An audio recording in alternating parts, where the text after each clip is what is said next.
Il est 11 heures, mesdames et messieurs, bienvenue à ces bulletins d'information sur Mandico Télévision. Le président de la République, Félix Antoine Tshisekedi, a procédé le mercredi 3 mai 2023 à l'inauguration de deux nouveaux bâtiments à l'Université pédagogique nationale UPN. Le chef de l'État avait promis il y a 2 ans, au mois de mai 2021, de réhabiliter les infrastructures de cette alma mater jugée vestute qui aujourd'hui a revêtu sa plus belle robe. Viningali et Yvan Chibango pour ces reportages.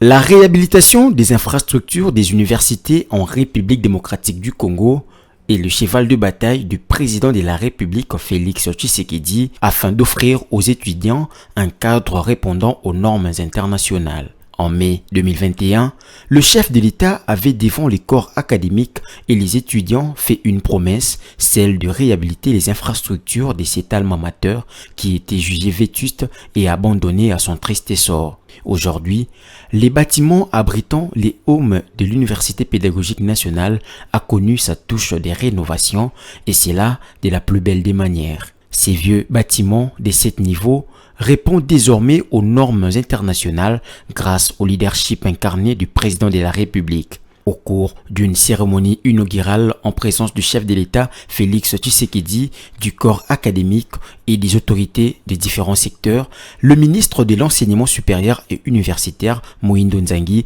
a invité les étudiants à se procurer ces cadres qui répondent aux standards internationaux.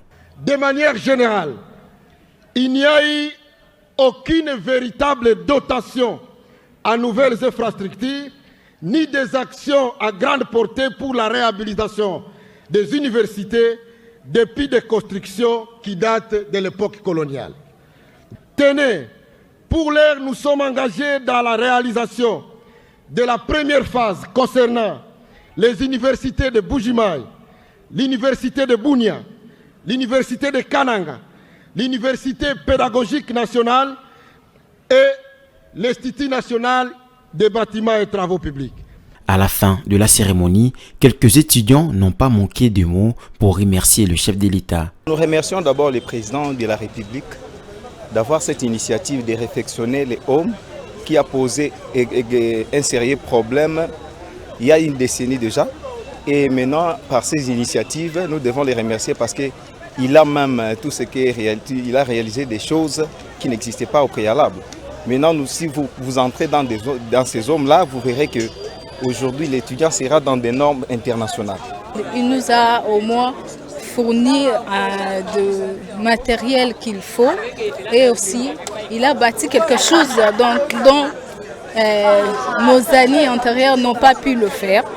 Mais lui, quand même, il l'a fait et nous les remercions pour ça. À noter que les travaux se poursuivent dans d'autres bâtiments qui servira dans les tout prochains jours d'auditoire aux étudiants de l'Université pédagogique nationale.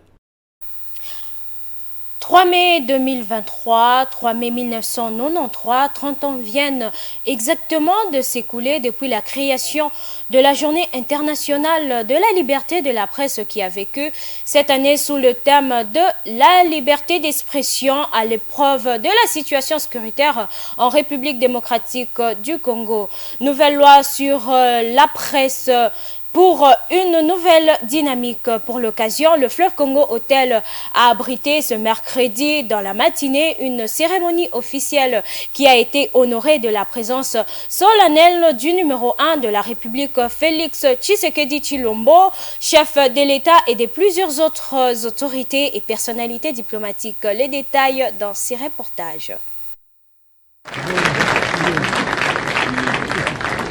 Toute la portée de cette occasion résulte de la présence du chef de l'État, Félix Antoine Tshisekedi, qui accorde un réel intérêt à la liberté de la presse dans son pays, la RDC. C'est ainsi que pour le ministre national de la Communication et des Médias, Patrick Muyaya, à l'honneur en ce jour dédié à la liberté de son secteur, le contexte de l'actualité qui prévaut en RDC se rapporte à l'agression rwandaise qui constitue un véritable prisme de malheur et contraintes à plusieurs niveaux internes et externes pour les Congolais et le gouvernement. C'est encore, Excellence Monsieur le Président de la République, un réel honneur de vous avoir au milieu de nous dans ces cadres pour la célébration de la liberté de la presse, célébration que nous avons placée cette année sous le signe de la liberté d'expression à l'épreuve de la situation sécuritaire en République démocratique du Congo, nouvelle loi sur la presse pour une nouvelle dynamique.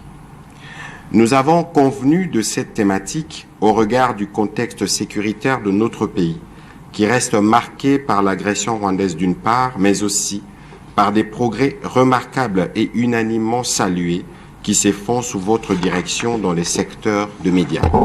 Au regard de la thématique attachée à cette 30e journée de la liberté de la presse qui parle par elle-même, liberté d'expression à l'épreuve de la situation sécuritaire en RDC, nouvelle loi sur la presse pour une nouvelle dynamique, les journalistes et le gouvernement devraient encore plus se responsabiliser sur la situation de l'Est comme sur la sécurité des journalistes au front, selon le secrétaire général des journalistes en danger, Chivis Chivadi. Je voudrais poser une petite question, peut-être que tous les journalistes se posent ici.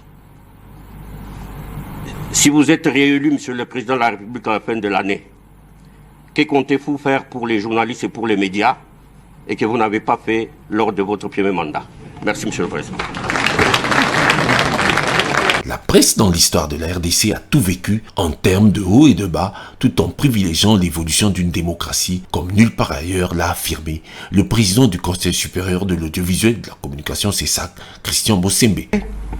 En ce moment précis de l'histoire, nous devrions tous être ensemble, mobilisés et conduits par un même élan, celui du patriotisme. En accord avec les observations des officiels congolais, on a noté le message d'encouragement de Madame Audrey Azoulaï, directrice générale de l'UNESCO, lu par le Dr Isias Barreto da Rosa, son représentant en RDC. Le soutien du Royaume de Suède avec le chef de mission adjoint Joachim Beijo et Madame Lucie Temlin, ambassadeur des États-Unis, qui a livré le financement supplémentaire de 1,86 million de dollars de son pays pour l'appui à la loi Mouyaya, loi révisée portant statut des journalistes et du code numérique, soutenu par le chef de l'État en personne, Félix-Antoine Tshisekedi Tshilombo. Je suis heureux de me joindre à vous ce jour pour célébrer la 30e journée mondiale de la liberté de la presse sous le thème national « La liberté d'expression à l'épreuve de la situation sécuritaire en République démocratique du Congo, nouvelle loi sur la presse pour une nouvelle dynamique ». Ma présence en ces lieux entre dans le cadre de la tradition que j'ai voulu instituer dès le début de mon mandat, celle de célébrer avec vous la liberté de la presse, vitale pour la consolidation de notre démocratie. En ce moment où nous célébrons donc cette liberté, et conformément au thème arrêté pour la circonstance, je voudrais dire, avant toute chose, toute ma solidarité aux journalistes et professionnels des médias qui payent, comme beaucoup de nos compatriotes dans la partie est de notre pays, le prix de la barbarie de l'agression rwandaise. Le ministre de la Jeunesse, Initiation à la nouvelle citoyenneté et cohésion nationale, Yves Mbukulu Zola, a reçu le mardi 2 mai 2023 en audience le président national des étudiants autour de l'implication des étudiants au 9e jeu de la francophonie, l'entrepreneuriat des étudiants et sur la prochaine campagne de mentalité, images et commentaires. L'implication de jeunes dans la campagne sur le changement de mentalité qui sera incessamment lancée, le 9e jeu de la francophonie, l'entrepreneuriat de jeunes étudiants, était au menu des échanges entre le ministre de la Jeunesse, Initiation à la nouvelle citoyenneté et cohésion nationale, Yves Mbukulu Zola et Christian Kalonji Kazadi, accompagné de son secrétaire. Pour sa part, le ministre de la Jeunesse a vivement encouragé les étudiants à plus de responsabilités. Il les a invités à toujours saisir les opportunités d'embauche, aussi à soumettre leurs projets. Le représentant des étudiants du Congo s'est dit satisfait de cette rencontre. Il était question pour lui de présenter ses civilités au patron de la jeunesse pour sa reconduction au sein du gouvernement Sama II, mais aussi lui rappeler ses promesses et l'organisation des élections de son successeur. Nous étions passés, l'Excellence, Monsieur le ministre de la Jeunesse, Initiation à la nouvelle citoyenneté et cohésion nationale pour 3 points majeurs. Le premier était de lui présenter nos sincères félicitations du fait qu'il avait été reconduit au gouvernement Sama Lukonde D. Et deuxièmement, nous avons souhaité rencontrer son Excellence pour lui rappeler une promesse qu'il nous avait faite sur le projet des étudiants. Il est sensible, il a accepté de nous accompagner pour que les étudiants qui ont des projets déposent leurs projets et bénéficient d'un financement en vue de se lancer dans le monde d'entrepreneuriat. Troisièmement, c'était au sujet de notre sortie à la tête de la REC, parce que là, nous sommes fin mandat.